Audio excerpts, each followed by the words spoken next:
大家好，欢迎收听新一期的普通话播客，我是玛丽。大家好，我是周洋。玛丽，我们每次做节目，第一件事就是介绍自己的名字。你有没有想过，我们的名字不仅仅是一个代号，它背后其实藏着很多故事。当然想过，特别是对于学习中文的朋友们来说，他们可能会觉得很奇怪。比如，为什么我的姓在前面，名在后面？为什么中国人的名字通常只有2-3个字？这些都是很有趣的问题。没错，所以我们今天就来聊一个特别有意思的话题：中文姓名背后的独特故事。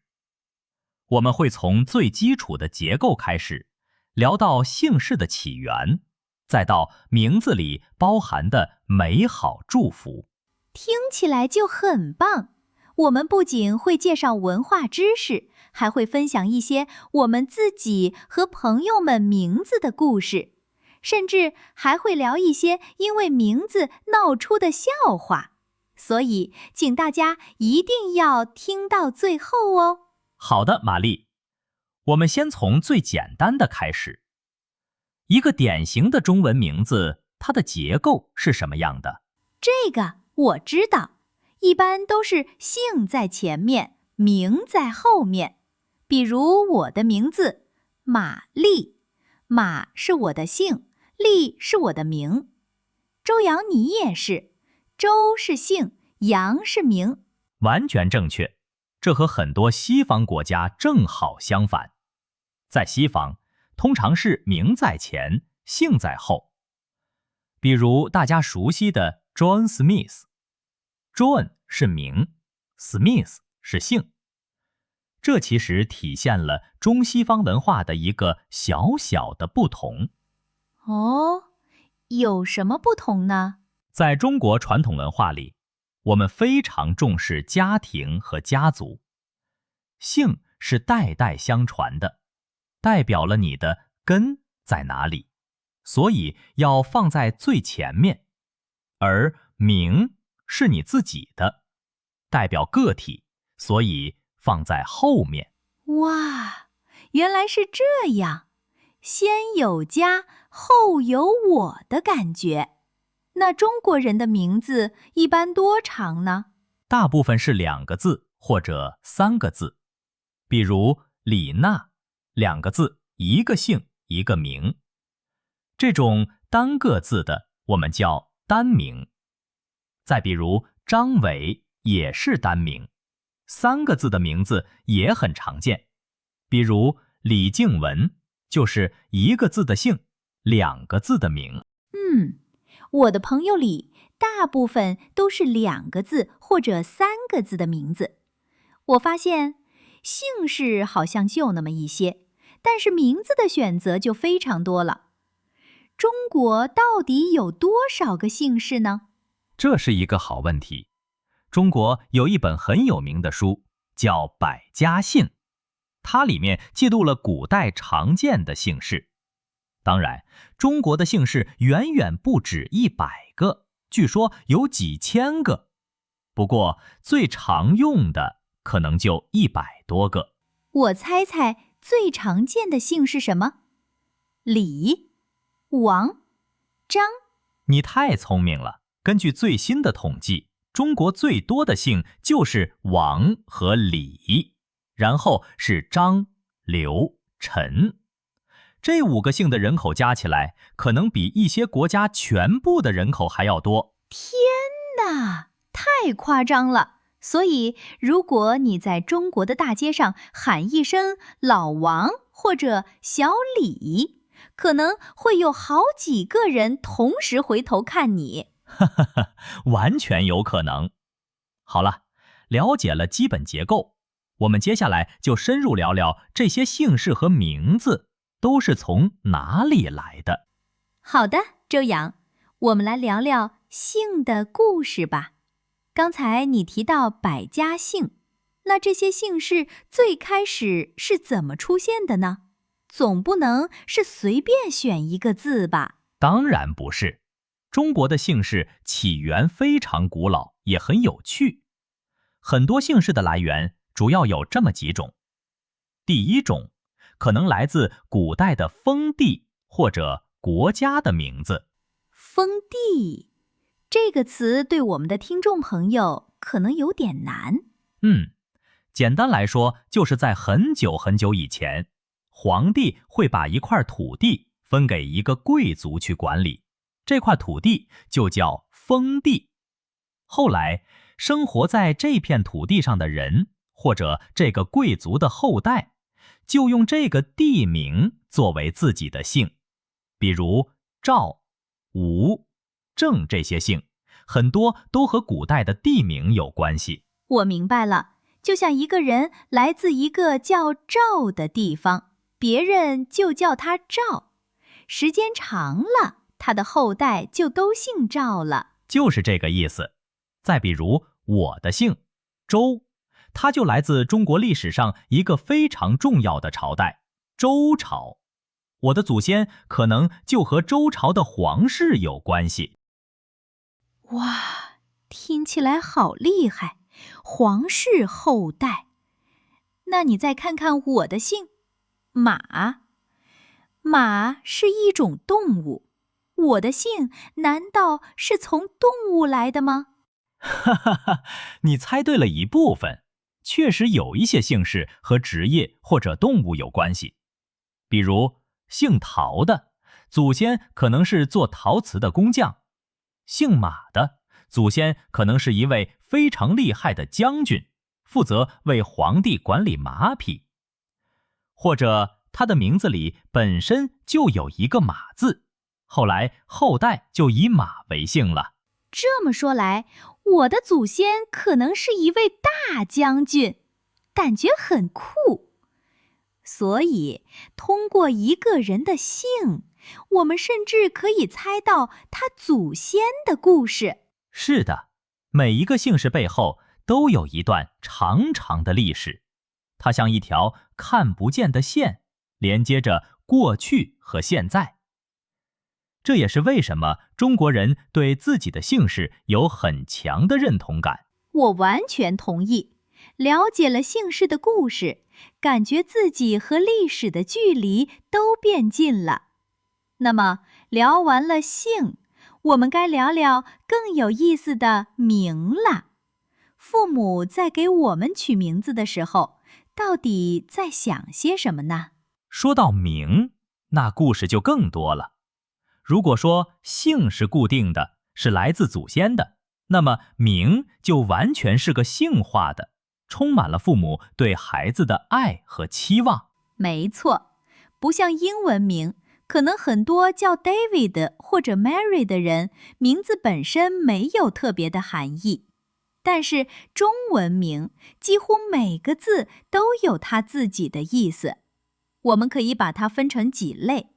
第一类，也是最常见的一类，就是父母的期望。对，父母希望孩子成为什么样的人，就会把这种希望放进名字里。比如，希望男孩子将来勇敢、坚强、成功，可能会用强、毅、杰、伟这些字。比如成龙，他的名字就是成为一条龙，希望他能非常成功，像龙一样厉害。还有很多人的名字叫建国，意思是建设国家。这在几十年前的中国非常流行。是的，名字也带有时代的印记。那女孩子的名字呢？通常会包含什么样的期望？女孩子的名字，父母通常希望她美丽、温柔、善良、有才华，所以会用很多美好的字。比如丽就是美丽，静是安静、文静，慧是智慧，雅是优雅。你的名字就很典型，玛丽，一听就是个美丽开朗的女孩。谢谢夸奖。那除了父母的期望，还有没有其他的取名方式呢？当然有。第二类非常流行的方式，就是从大自然中寻找灵感。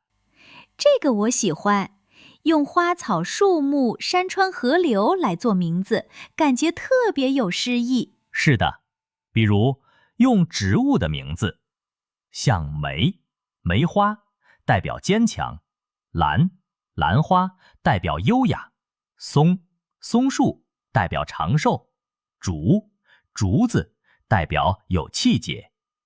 这些植物在中国文化里都有特殊的含义。我有个朋友叫雪，还有一个叫晨，早晨的晨，这些名字都又好听又好记。我感觉大自然真是取名的一个巨大宝库。没错。第三类就更有文化深度了，那就是从古代的文学作品里取名字。这个听起来有点高级，是不是需要父母很有学问才行？也不一定，但确实很流行。很多父母会翻阅《诗经》《楚辞》这些古老的诗集，或者唐诗宋词，从里面找一些优美的词语。比如，中国有一位非常有名的女科学家，叫屠呦呦。我知道她获得了诺贝尔奖。她的名字有什么特别的吗？她的名字悠悠，就来自《诗经》里的一句诗：悠悠鹿鸣，食野之苹。这是描写小鹿快乐叫声的，是不是非常可爱又很有文化气息？真的，感觉这样的名字不仅好听，还自带一个美丽的故事。聊到这里，周洋，我特别好奇，你的名字杨有什么故事吗？终于问到我了。我的名字其实很简单，就是第一类父母的期望，阳就是太阳的阳。我出生的那天天气特别好，阳光灿烂，我父母就希望我能像太阳一样，永远开朗、温暖，充满正能量。这个名字真好，很符合你的性格。谢谢。你的名字丽呢？就是希望你美丽吗？是的，我妈妈说，女孩子不一定要非常成功，但一定要活得漂漂亮亮、开开心心，所以就给我取了“丽”这个字，简单直接的祝福。真好，你看，不管是简单的祝福，还是引经据典，每个名字背后都是父母独一无二的爱。周洋，刚才我们提到了建国这样的名字，这让我想到，名字是不是也像时尚一样，每个时代都有自己的流行款？你这个比喻太形象了，完全正确。名字的变化可以说是一部微缩的社会历史。比如，在50、60年代，也就是新中国刚刚成立的时候，人们对国家充满了热情，所以就出现了很多建国、建华、卫国、卫红这样的名字，意思是建设中华，保卫国家，保卫红色政权，充满了革命激情。对，那个时代的名字个人色彩比较少，集体色彩很浓。然后到了80、90年代，改革开放了，人们的思想也变了，开始追求个人价值。我知道，那个时候单名就是只有一个字的名字突然变得特别流行，比如张伟、王静、李强。我身边好多叔叔阿姨都叫这些名字，感觉简洁又有力。是的，而且那时候大家喜欢用一些很大气的字，比如伟是伟大，鹏是一种神话里的大鸟，象征前程远大。那现在呢？现在的小宝宝们都叫什么名字？现在的趋势就更有意思了。第一是追求独特，父母不希望孩子的名字和别人一样，所以他们可能会用一些不那么常见的字。我听说现在网上有很多给孩子取名的软件，父母会把孩子的出生日期输进去，软件会推荐很多名字。是的，所以就出现了一个有趣的现象。虽然大家都在追求独特，但因为看的参考资料都差不多，结果又出现了一批新的流行款。比如，你现在去幼儿园看一看，会发现很多叫子涵、心怡、浩宇、一诺的小朋友。这就像大家都想穿的不一样，结果都去同一家时尚买手店买衣服，最后又撞衫了。没错，还有一个新趋势，就是4字名字的出现。4个字，不是一般2、3个字吗？是的，以前很少见。现在有些父母会把爸爸的姓和妈妈的姓加在一起，作为孩子姓氏的一部分，然后再取2个字的名。比如爸爸姓张，妈妈姓杨，孩子的名字可能叫张杨子涵。这个好特别，感觉很浪漫，是父母爱情的见证。是的，这在以前是几乎没有的。所以说，一个小小的名字，真的能反映出整个社会家庭观念的变化。周洋，我们聊了这么多美好的故事和有趣的知识，但是有时候名字也会带来一些小小的烦恼吧？当然会。最常见的一种烦恼就是重名。对，特别是那些流行款的名字。我上大学的时候，班里有3个叫王静的同学，老师点名的时候必须说第1排的王静，或者戴眼镜的王静。我也经历过，我们年级有2个李浩，为了区分，我们只好叫他们大李浩和小李浩。除了重名，还有一种更有趣的烦恼，就是名字的谐音，就是读音相同或者相近，但意思完全不同。这个能闹出很多笑话。我听说过一个人的名字叫杜子腾。杜子腾，肚子疼。天哪，他上学的时候一定经常被同学开玩笑。可不是嘛。所以父母在取名字的时候，不仅要考虑字的意思好不好，还要考虑读起来会不会有不好的谐音。这真是个技术活。是的，还有一个小知识点叫避讳，就是说在给孩子取名的时候，不能用长辈名字里的字。哦，这是为什么？表示尊敬吗？对，在中国传统文化里，直接说出长辈或者皇帝的名字被认为是非常不礼貌的，所以为了表示尊敬，取名时会主动避开这些字。当然，现在这个传统没有那么严格了，但很多家庭还是会遵守的。看来取一个好听、好记、意义好又没有奇怪谐音的中文名，真是一门大学问。没错，它融合了语言、文化、历史和家庭的情感。周洋，我们聊了这么多关于中文名的故事和知识，肯定有很多听众朋友在想，我也想有一个属于自己的地道的中文名字。可是，到底应该怎么开始呢？问得好，这确实是很多中文学习者遇到的第一个难题。别担心，我们这就给大家提供一些实用的小建议。取一个好的中文名，我们可以分2步走，先选姓，再选名。好的，那先说姓。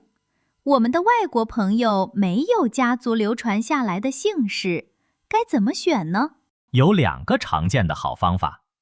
第一个方法是音近法，就是根据你原来姓氏的发音，找一个发音相似的常见的中文姓。比如姓 Smith 的朋友可以选择听起来有点像的史，姓 Johnson 的朋友可以选择将。哦，这个方法很棒，能让你原来的身份和中文身份有一个声音上的连接。那第二个方法呢？第二个方法是意近法，就是根据你姓氏的意思来选择。比如，如果你的姓是 Green， 你可以姓绿。不过，这个姓很少见，更常见的做法是选择和绿色相关的。比如林，意思是森林，充满了绿色。如果你的姓是 Stone， 那直接就可以姓石。一个跟声音，一个跟意思。我建议大家尽量选择百家姓里比较常见的姓，这样更容易被大家记住，也显得更自然。非常对，选好了姓，更关键的一步就是选名了。这也有几种不同的思路。我猜第一种肯定也是跟原来的名字有关系。聪明！最简单直接的就是音译，直接根据你原来名字的发音，选择读音差不多的汉字。比如 David， 中文名通常是大卫， Mary 就是玛丽，就像我的名字一样。这个方法很简单，但有时候可能会少一点中文的韵味。是的，所以还有一个更有趣的方法，就是意译，就是把你名字的意思翻译成中文。比如，如果你的英文名叫 Rose， 你可以叫玫瑰，或者单名一个梅。感觉这样的名字既保留了原来名字的灵魂，又充满了中国文化的色彩。那如果我想创造一个全新的名字呢？那就完全可以利用我们今天聊到的知识了。你可以想一想，你希望自己成为一个什么样的人？如果你希望自己坚强，可以用毅；希望自己安静，内心平和，可以用静。或者你喜欢大自然里的什么东西？喜欢月亮，可以用月；喜欢大海，可以用海。这就像是给自己送上一份美好的中文祝福。不过，在这里也要提醒大家几个需要注意的坑。第一，就是我们刚刚提到的谐音问题。选好名字后，一定要把姓和名连起来，多读几遍。最好请中国朋友帮忙听一听，看看有没有奇怪的意思。第二，尽量不要选择那些太复杂、太少见的字。虽然可能看起来很酷，但你的中国朋友可能都不认识，以后写起来也很麻烦。简单、大方、美好的名字是最好的。总结一下，选姓氏可以用音近或意近法，选名字可以音译、意译，或者根据自己的期望创造一个全新的名字。最重要的一点是，一定要请教你的中国朋友或者老师，他们能给你最地道的建议，帮你避免那些我们自己意识不到的文化误区。希望这些建议能帮助大家取一个自己喜欢的中文名。好了，今天的节目真的干货满满。我们从中文姓名的基本结构聊到了姓氏和名字的起源，背后的故事，时代的变化，还有一些有趣的烦恼。最后还为大家如何取中文名提供了实用的建议。是的，听完我们今天的节目，不知道大家对中文姓名是不是有了更深的理解呢？我们非常鼓励正在学习中文的朋友，下次认识新的中国朋友时，可以勇敢地问一句：你的名字有什么故事吗？这绝对是一个开启深度对话的好方法。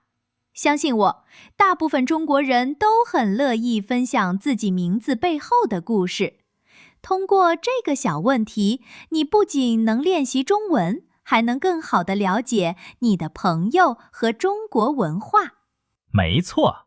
那么今天的互动话题就是：你的名字有什么故事呢？不管你来自哪个国家，我们都相信你的名字一定有它独特的意义。如果你已经有中文名了，也欢迎告诉我们它是怎么来的。